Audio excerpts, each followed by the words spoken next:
I combined these two videos and we're going to break it up into multiple videos because there's a lot of interesting handling stuff in here on these courses. As far as the format, if you enjoyed doing it this way and it didn't take you too much extra time, I think this is fine.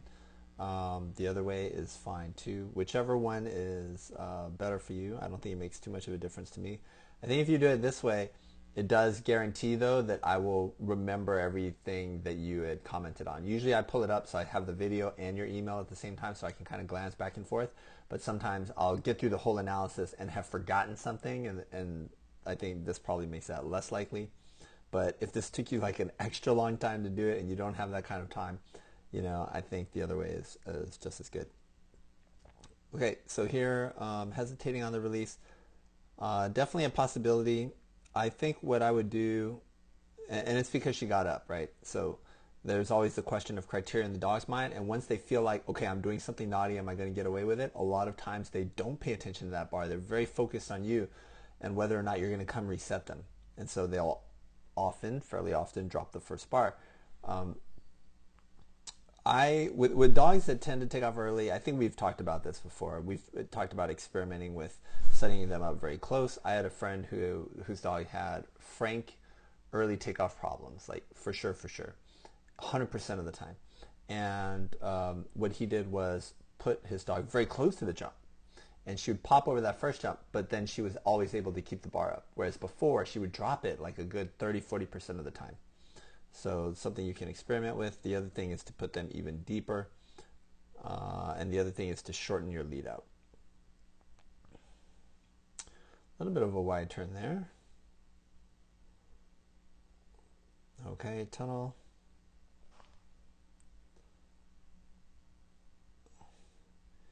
Here, I don't like the pause waiting here. I think you can go ahead and start driving in the proper direction. I don't think it hurts you at all. I see it's a pinwheel. Okay, here we have the rear. And you're absolutely correct. Here the dog has a choice. These are both correct, and you do need a bypass cue to keep them there.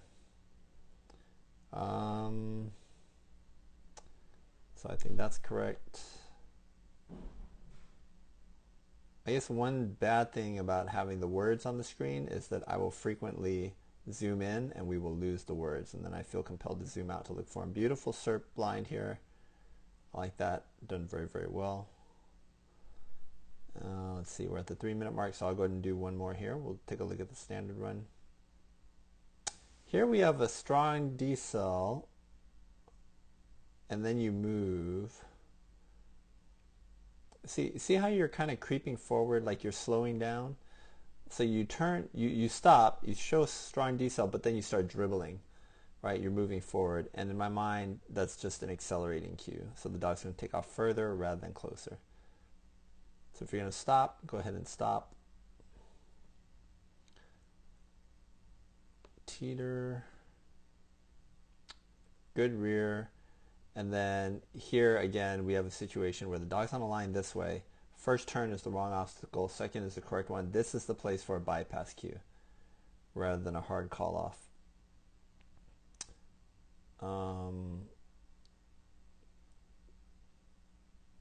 Yeah, so this is a really tough spot when you fall behind. Right, especially because you had to stop and hunch over to get your dog.